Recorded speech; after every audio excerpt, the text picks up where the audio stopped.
primetime country. Bubba Bechtol is America's #1 Bubba. 100% guaranteed, field tested, and absolute Bubba. He's from Pensacola, Florida, and has 2 sons, Bubba Jr. and Little Bubba. You may have seen him on Primetime Country, The Crook and Chase Show, Hot Hippin' Country, or any of the NASCAR races.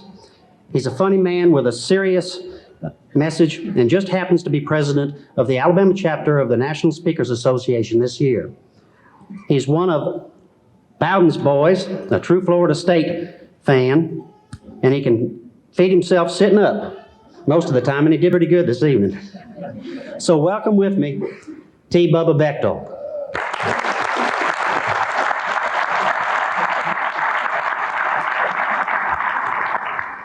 Thank you, Bubba. I can honestly say I've never had less to follow. Did good with that. All that red hair, look like a 200-pound carrot over there. I really am glad to be here. I mean that sincerely. I appreciate what Johnny's had to do here too. I've never had anybody at a nice function like this get up and tell you to eat quick and later on tell you to eat quiet. I'm gonna eat like I want to. Bubba don't eat quick or quiet. But I've had a wonderful time getting here. I mean that. I was on, me and Porter Wagner did Primetime Country last night on the Nashville Network, and I had to sort of fly back into Pensacola, where I live, and drive to Nashville to do that show, and then drive here. You got to drive here. You can't fly here. As a matter of fact, in order to get to Florence, you got to be going to Florence because it ain't on the way to nowhere. And I have found that out. I went through 8 states to get here today, but I'm glad to be here. Now, the big part was flying back into Pensacola. Now, I don't know, but I got to talk to Johnny here about his budget next year for speakers. I flew me back in there on this little bitty airplane. I don't know whether y'all fly ASA here in Alabama a whole lot, ASA. But I flew back into Pensacola on this thing so I could get in my car and do this trip. Had to drive here. And when I'm flying back into Pensacola, it was amazing. They come on the intercom and do a different thing, because when you fly into Pensacola, Florida, you go out over the water. And the stewardess lady comes on and says, in the event of an ocean landing, well, I might just be a Bubba and was educated in Mississippi, but I know if you hit the water doing 400 miles an hour, it's a crash.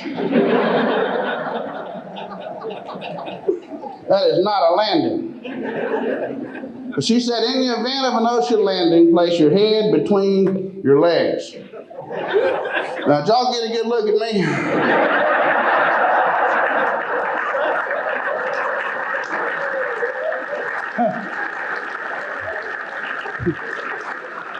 For those of you that didn't, I'll help you out a little bit. This is about as far as I can get right there.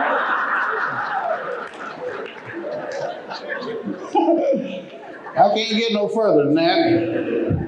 I'm gonna die. Besides, who wants to die like that anyway?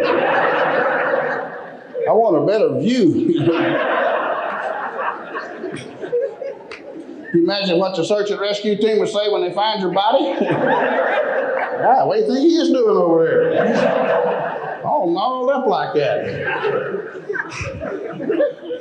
And the other thing that gets me on this little bitty airplane, this was a little airplane. I'm here to tell you now, I walked out to get on this plane in Atlanta. And I looked out there, and I have seen larger planes than this on the kiddie rides at the county fair. This was a little airplane. I told the lady, I said, I want you to cut that down some a little bit. Thank you very much. I appreciate that. I can do this. Thank you. Got Bubba back there on the controls. Nice beard, man. Look like an armpit with eyes.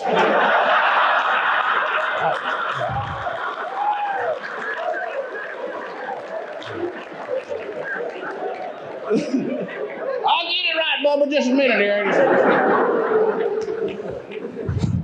I'll be talking like this in a minute. We didn't practice this but an hour before we started. I knew I should have come in yesterday. But it's just really funny to do that on the airplanes. I don't like little airplanes. I told a woman, I said, I want a window seat. She said, well, Bubba, we only got one window on this airplane, and a pilot will be using it. I couldn't believe we stopped 2 times between Mobile and Pensacola. Once for gas and once for directions. And we finally made it. This was a little airplane, I'm telling you. I could have got on this plane easier than I got in it. I'll wait a while for the Auburn grads on that one.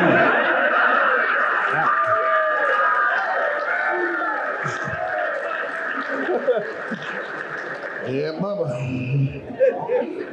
But I just, and another thing that bothers me about this is she comes along and she says, in the event of the unlikely event of the loss of cabin air pressure, an oxygen mask will fall out of the sky right above your head, put it on your face, and breathe normally. Right. In the event that my cabin loses pressure and that thing falls out of the ceiling, I'm going to be sucking oxygen like a hippo on the last mile of the marathon. Ain't gonna be nothing normal about the way I'm breathing. And if there's a kid sitting next to me, I'm gonna take his oxygen too. He got little lungs, let him go for it, man.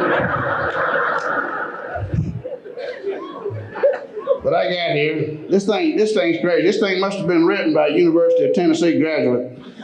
Now I'll tell you this. It says right here in the last part of this little thing, in the event that you cannot read these instructions, notify the flight attendant. I ain't making that up. It's right there. I am Bubba. I'm the president and chief executive officer of the Bubbas of America, a 15-year-old organization that has somewhere between 12 and 40,000 members. That's the closest we can get a count on them for the IRS. But I am Bubba. I've been Bubba all my life. I was a Bubba baby. I was born in Howard Memorial Hospital in Biloxi, Mississippi. The day I was born, I weighed 16 pounds, 4 ounces. That's a true story.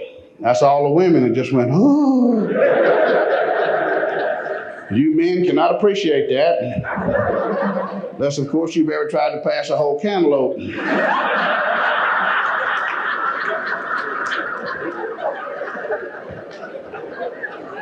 I was a big baby. I was born on the 1st, 2nd, and 3rd of May.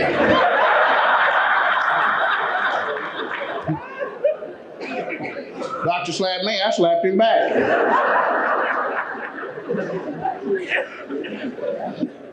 I never got any bigger, any different. I mean, I got the same shape that I was born with. Look at me. If you shaved my head, pulled my teeth, and put me in a diaper, I would look like I was 18 months old. I just got bigger everywhere. Shape never changed any at all. I am a Bubba. I asked my mom when I was about 11 years old why she named me Bubba. She said, anytime you're born in the South, your belly's bigger than your chest and you're ugly, you're going to be a Bubba. And I have surveyed this room here tonight. And I have died and gone to Bubba land.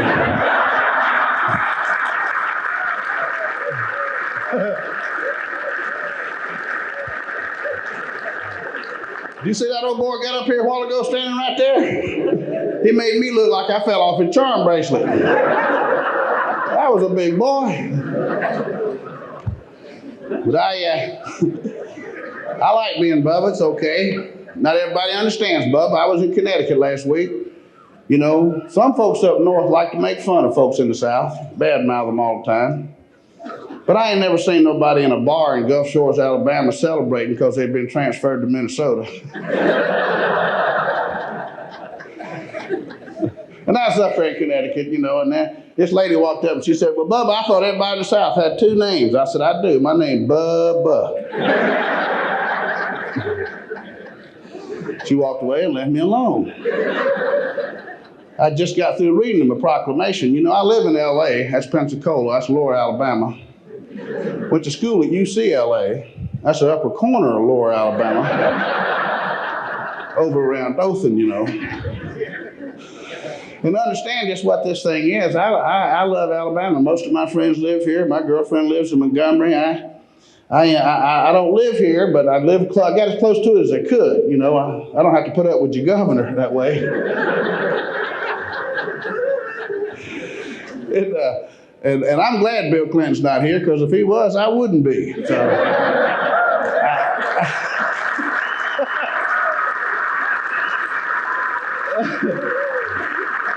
they called him Bubba, didn't they? Remember when he's running for president, Bubba? I ain't gonna badmouth him. I'm a Republican. I used to be a Democrat till I learned how to read. But I ain't gonna badmouth him. You know, he's everybody's president. I'm not here to do that. I'm just saying he ain't a Bubba. You know, everybody called him President Bubba. Even Rush Limbaugh was calling him that. And he's a Bubba, ain't he? And you know, you got double Bubbas in the White House. Remember that when he was running for office? Got one from Tennessee and one from Arkansas. And he ain't a Bubba. First of all, I ain't never seen him. One piece of uniform that Bubba will always have is his ball cap. Now, he might wear 100 different kinds of clothes, but he'll have his ball cap on. Now, I'm real proud of my ball cap. I got one button on it, I'll share it with you. It says, I beat anorexia.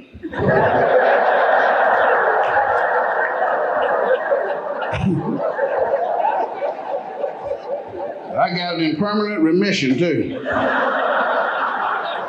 I ain't worried about it coming back. Bubba is this. Y'all know Bubba. Bubba's proud and he's happy. He's proud to be an American, and he's real happy that there ain't never going to be a Richard Simmons Jr.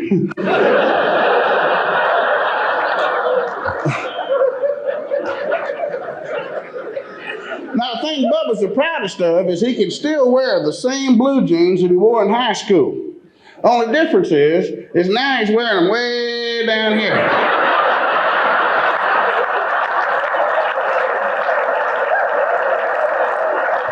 I'll give you a profile of that. Y'all know Bubba, don't you? If Bubba agrees with you, he'll do it 3 times. He'll say, yep, mm-hmm, I heard that.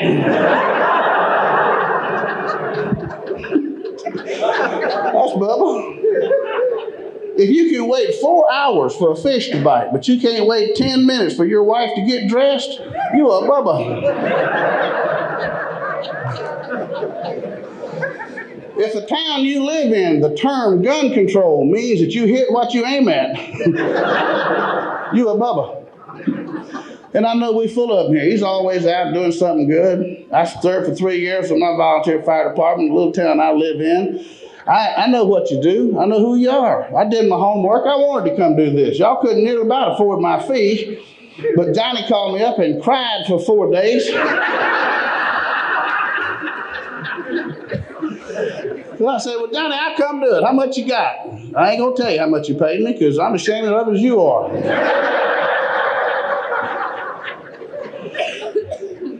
I wanted to be here.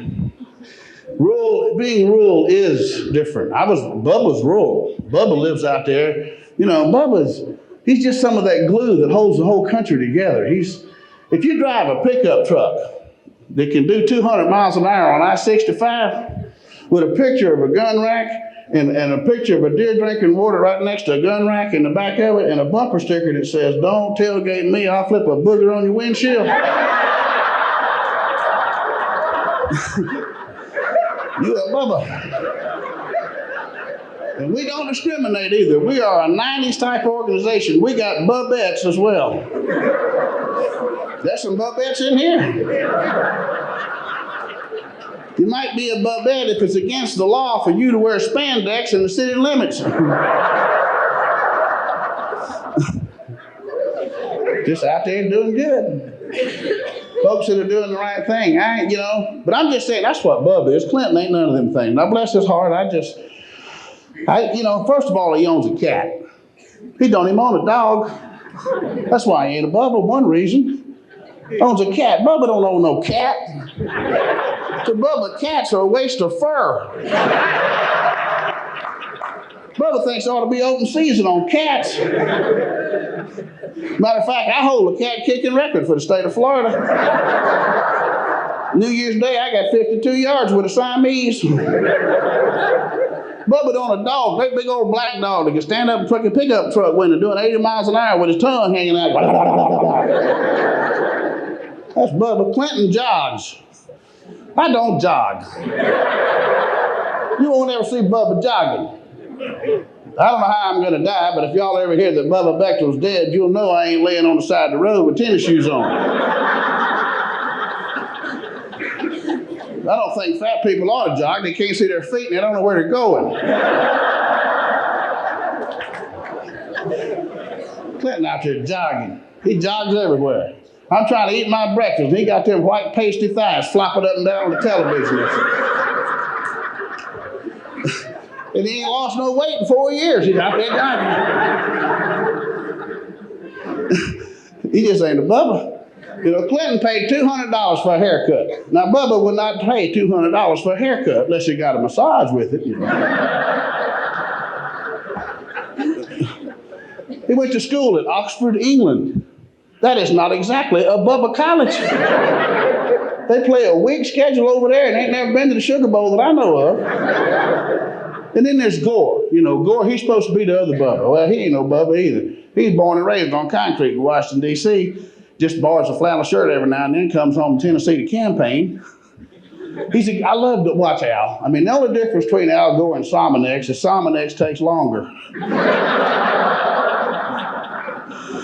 You know, have you ever watched Al when Bill's speaking? This is the funniest thing in the world to me. I mean, they're a good team, you know, but Bill's up here speaking. He's always up here speaking, and Al's back usually right about here. And he gets mesmerized, man, by what Bill's saying and doing. And he gets that look on his face that my dog gets when he stares at a ceiling fan.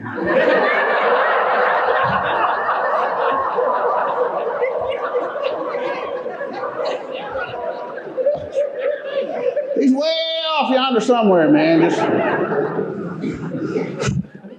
You got to laugh about it. You know, it ain't Bubba's. What is Bubba? Bubba's just part of this stuff that I like being Bubba. I got an outlook on life most folks don't understand. I'm Southern. I love the South. Things are changing, ain't they? I can't believe the Alabama Association of Volunteer Fire Departments put a New York Yankee in charge of your money.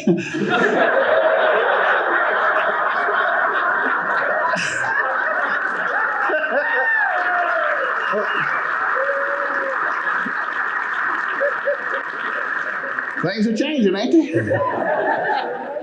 There was a time we wouldn't have done that. Where you from, boy? We ain't putting you in charge of the checkbook. You know, just understand, I love the South. I really do. Folks like to make fun of us, but the first thing they want to make fun of is our language. You ever notice that? They just want to make fun. Everywhere I go, people say I talk funny. I don't talk funny. I say ain't. I prefer that word rather than arsn't.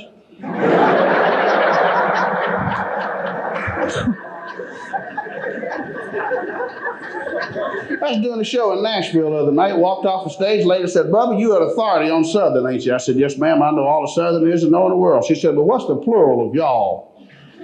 I said, "Ma'am, y'all is plural." She said, "No, it ain't." I said, "What's the plural of y'all?" She said, "All y'all." I did not know that, but it is. We'll say y'all to one person. All y'all get over here and all y'all get over here. We'll take his picture and be done with it. We are the only people in America that will affectionately refer to a child that we love and adore as a little booger. That's my little booger over there. There's her little boogers over there.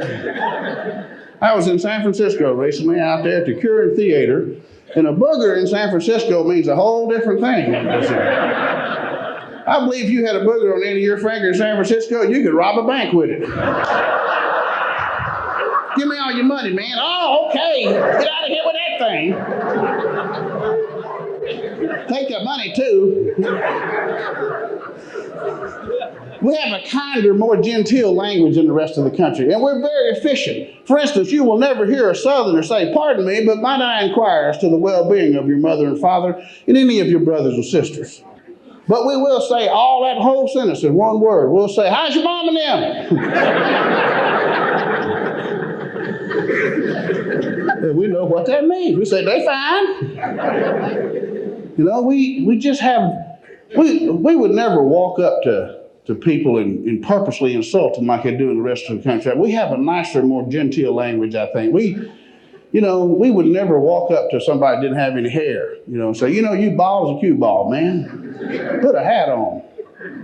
Or a woman that was physically unattractive. We would never walk up and say, "You ugly as a mud fence." Somebody you just can't stand, but you got to love them, like a bad little brother or a sister gone bad, just can't do nothing right. But we have a saying in the South that encompasses all that in one little term. We say, "Bless your heart."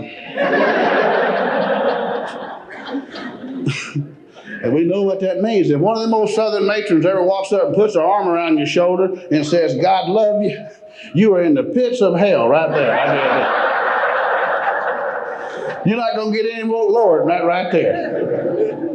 And just, it's just one of those things. We're living in different times, aren't we? I think it's important that you understand a little bit of Bubba philosophy. I'm here tonight to tell you this. Don't talk about your problems. It don't do no good talk about your problems. You talk about them here, but don't no good talking about them to city councils or when you're doing your fund drives or whatever. Don't talk about your problems. I've done a survey on this all my life. Remember Bubba's 80-20 theory when you talk about your problems, and that is this. 80% of the people you tell your problems to don't care. And the other 20% you tell them to are actually glad you got them. I know who you are. I know that 1 out of every 4 volunteer firemen in the state of Alabama is mentally ill. Just look around your table. If everybody else looks okay, you're it.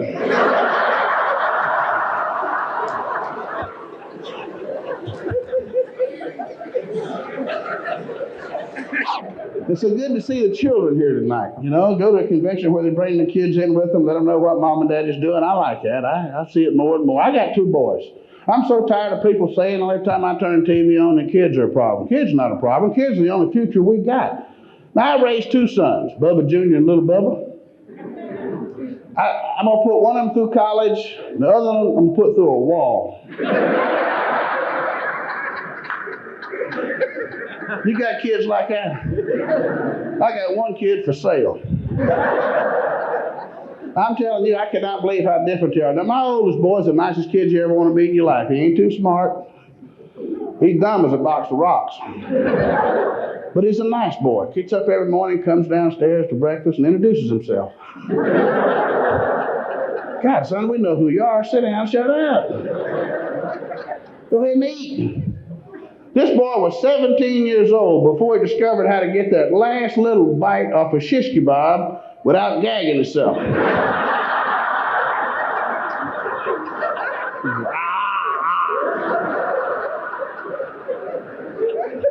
His little brother say, "Turn it around, stupid."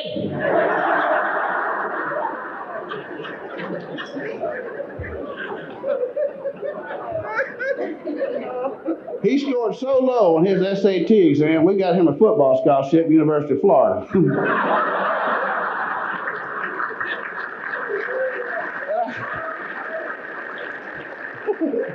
And then he couldn't even do that. Then I had to pay for it. And I got 2 kids in college at the same time. I am suffering from maltuition. He comes home first semester. Had to pay for it. Cost me $7,000. Walked in, had 3 F's and a D on his report card. I said, 3 F's and a D? I looked at it. I said, "You want to explain this to me?" He looked at it and said, "Well, looks like I spent too much time on one subject."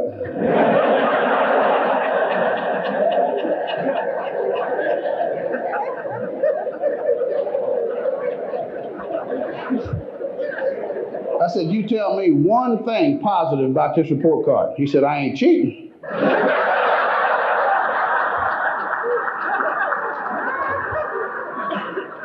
His little brother ain't much better. He comes home first year at Pensacola High School, senior year, throws his report card right in the middle of the floor, Christmas vacation, first semester. He said, Daddy, that's my report card, and I'm tired of watching TV anyway.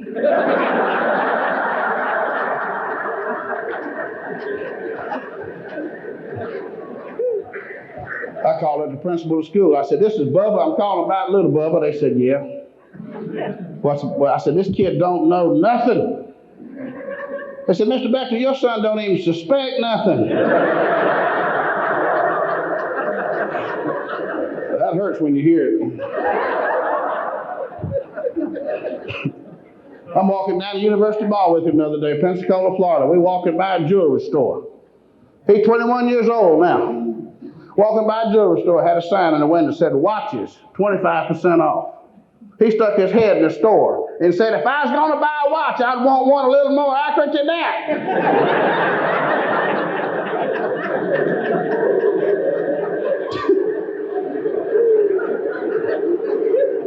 I ran away from him, left him standing there all by himself.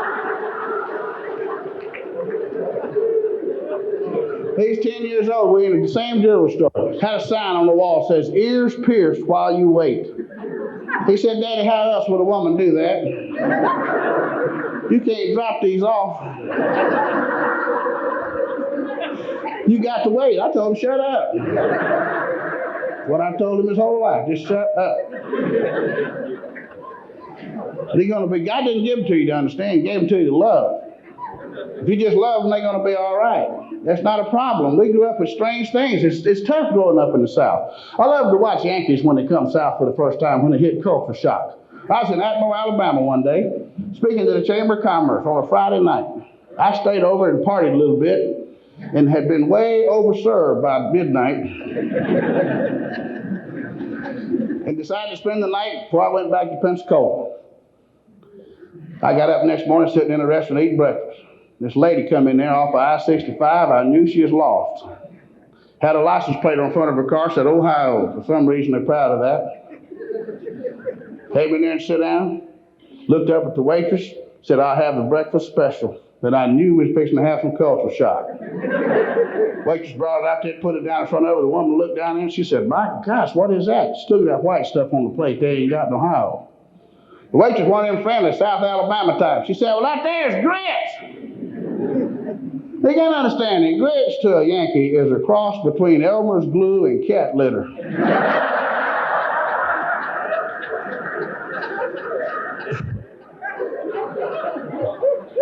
And the woman said, well, I can't eat that. Bring me something normal to eat, like a bagel. Wanted a bagel in Atmore, Alabama. Waitress came back 20 minutes later with a small hunting dog.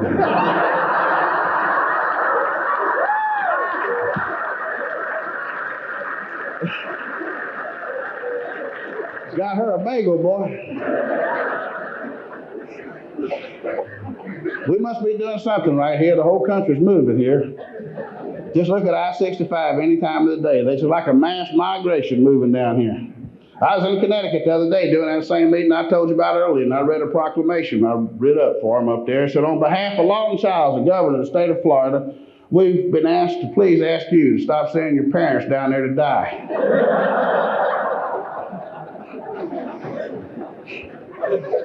And they understood that. Always making fun of my weight, you know, picking on me a little bit about that. That's all right, I don't mind. I've tried all my life to lose this. I don't like being this big, but it's just me. I mean, you get on an elevator with me, you need to be going down. But they always got to say something about it up there. See, in the South, we'd never point that out to anybody, but they always point it out to me. I don't like being this big. I don't eat certain foods. I don't eat cottage cheese. I've seen hundreds of thousands of people eating cottage cheese. Everybody I see eating is fat. I think it's fattening. I don't eat cheese whiz either. I know what cheese is, but what is whiz?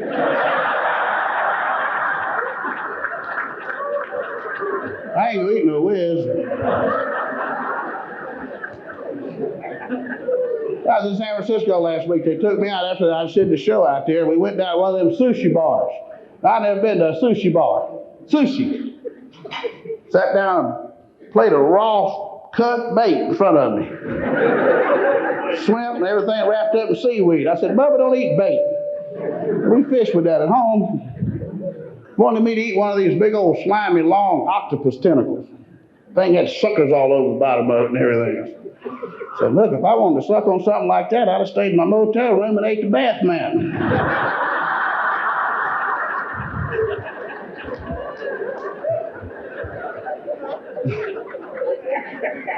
I don't eat cured ham either. I want to know cured of what? What if it has a relapse on my plate while I'm eating stuff? I don't want it. First show I did on the Grand Ole Opry, me and Jerry Clower go running across the street to celebrate and have breakfast. Walked in there, 400-pound lady walks up and said, y'all want some biscuits? Jerry said, what's it made out of? Woman said, scratch. I said, Jerry, I know why I scratch. I don't want no biscuits made out of that.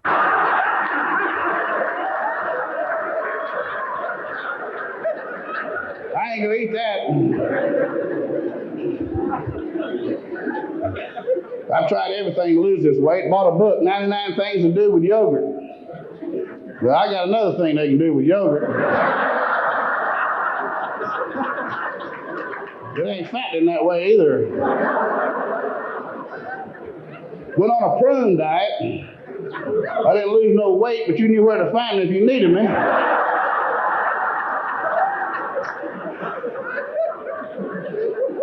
As a matter of fact, I recommend that to any of you that might have a cold or the flu. Just eat 2 cups of prunes every morning. I guarantee you won't cough all day long.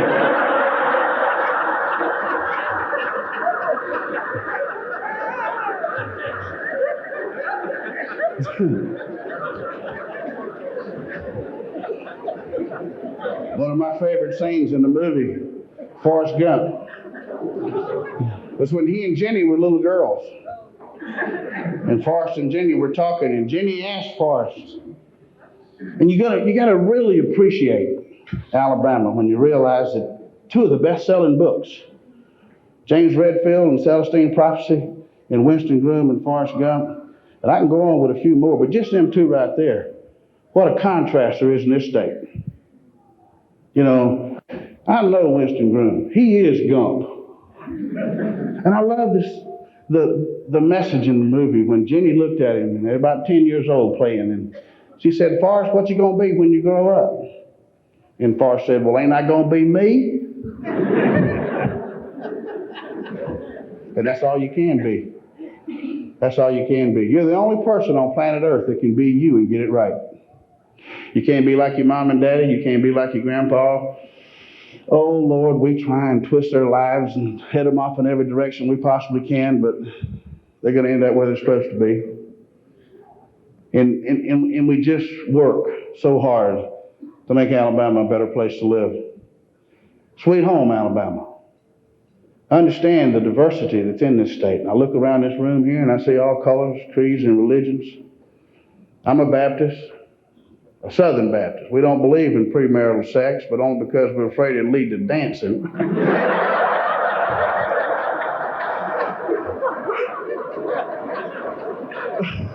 I see we got some Baptists in here.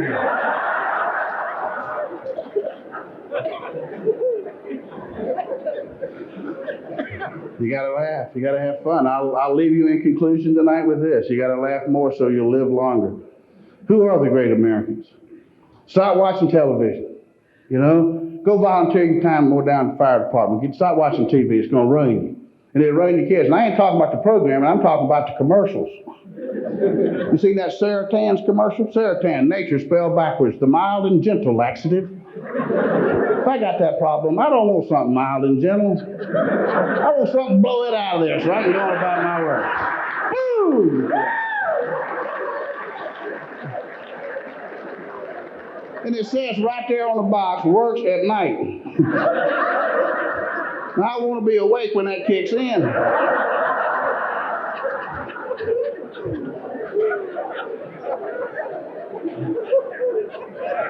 How about that Preparation H commercial? Have you seen that one? It says, first you have to admit you have a problem. No, you don't. You don't have to do that. If you got that problem, people know. It gives you a constant look of concern on your face.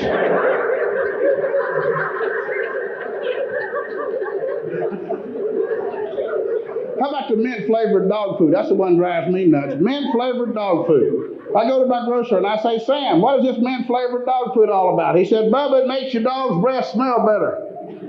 I said, my dog licks his behind.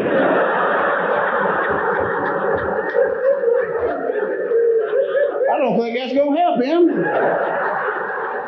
Have you got any butt-flavored dog food in here? He'll probably eat that.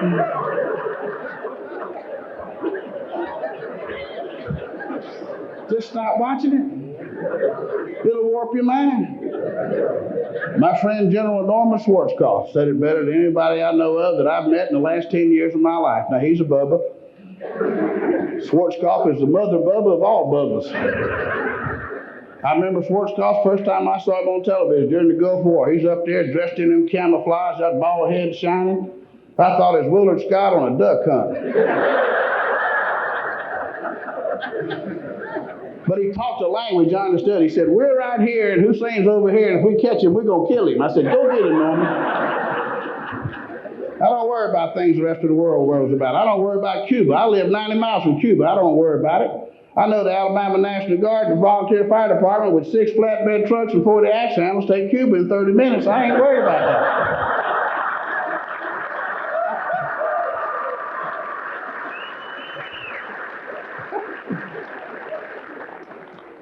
I'm worried about us. I'm worried about kids getting the right message from who we are. And they get the right message from you. Because when they see you with what spare time you have, you're not throwing it away. See you doing something. Let me tell you who the real Americans are and go over there and sit down and look forward to meeting all of you later. Norman said it better than anybody I know. He said it doesn't take a hero. Wrote a great book. If you ain't read one in 10 years, go get that one and read it. And one day on a program, I was appearing with him on a program, and we talked about who the real Americans are. The real American's not the president. He's the president. It's not the Congress. It ain't the Speaker of the House. It's not the Army. It's not the Navy. It's not all the might and power that you see in the commercials on television. The real Americans are people that get up every morning. They go to work. They work as hard as they can for as long as they can. They create all the wealth they can. They hire as many other people as they can. They pay the taxes they should. And when they come home at night, usually after a 12 or 14-hour day, it is still important to them to take time to raise decent human beings and to have people that are adults in a household that can be role models so they don't have to go outside in athletics or somewhere else to find a role model. My role model was my mama. I never had a need for another one. Never had a father. Never needed one. She's a strong woman. Raised 4 boys and a girl on a garment factory worker's salary. Every one of them got a college education but me. Of course, I could buy them all and sell them tomorrow.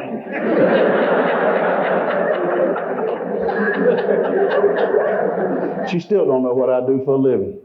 She says, you get up there and make a fool out of yourself and people pay you for that. I cannot understand that. But understand this, I know who you are. Not too many years ago, I was dedicating a cemetery, a national cemetery. President Reagan had appointed me the National Committee Chairman on Volunteerism in America. And I gave a little talk, 7 minutes on living life for today. That's all you got. The fact that tomorrow is only a promise. Yesterday is gone. There is not one thing you can do about it. All you have promised is today. When I got through, a young lady walked up to me and she gave me a slip of paper. She said, here, Bubba, don't read this here. Everybody's heard it. But if you ever get a chance to talk to real Americans like you did today in dedicating this national cemetery, share it with them. I didn't pay any attention to it, put it in my pocket. People give me stuff all the time. A week later, I'm at home getting that out of the closet to clean the pockets out, to take it to the cleaners, and I came across it and I sat down on the edge of the bed and it changed my life forever. And I want to tell you what she said. It was a little poem. She said, I remember the time you picked me up for our first date. I kept you waiting for over an hour. I thought you'd leave, but you didn't. And the day I spilled my chocolate shake all over your new white three-piece suit, I thought you'd yell at me for being a klutz, but you didn't. And the day I wanted you to go to the beach, you didn't want to go because you said it was going to rain. You went anyway. When it poured down all over us and rained the picnic, I thought you would say, I told you so, but you didn't. And the day we were married, we couldn't even leave the front of the church because I had lost the keys to the car. I thought you'd blame it on me in front of both of our parents, but you didn't. And the day our first child was born, I thought you'd act disappointed because it was a girl. Because all you had talked about for 9 months was a boy. But you didn't. You loved me. You cared for me. You took care of me through the good times and the bad. And I had so many things I wanted to do for you when you came back from Vietnam. But you didn't. All you have is today. Flowers at a funeral is the dumbest thing I ever seen in my life. Give them to each other now while we can smell them. And understand that tonight we laughed. Tomorrow we go back and work hard again. And that's the way the great Americans were meant to be. Dixie Bryant will never have another opportunity to hug him. Never have another opportunity to touch him. She never saw him again. But tonight, you probably will have that opportunity. I see the spouses here. And you're going to have an opportunity to go home from everything you've learned here and make your town safer. Kurt Vonnegut said it better than anybody, that America's compassion is never more personified than when you hear and see a fire engine screaming down the street. And help. You're those special people that live your lives doing what you do with your time, knowing that you're out of the public eye until they need you. And then you are the most important person in the world. And what you do with all of that other time determines what kind of person you're going to be when it comes time to answer the call. And I feel like I'm in a room full of them tonight. I don't want to preach to you, and I'm 5 minutes overtime. Johnny probably going to slap me. But I wanted to share that with you. And begin to understand that laughter is the elixir of life. And if you hadn't laughed enough, go find some place to do it. And I'll leave you with this. Be kind to your pets. I got a friend at home named Buster. He ain't too kind to his pet. He did it on the floor the other day where he shouldn't have done it. Buster got him out, rubbed his nose in it, beat him with a newspaper, and threw him out in the backyard. That'd kill a parakeet.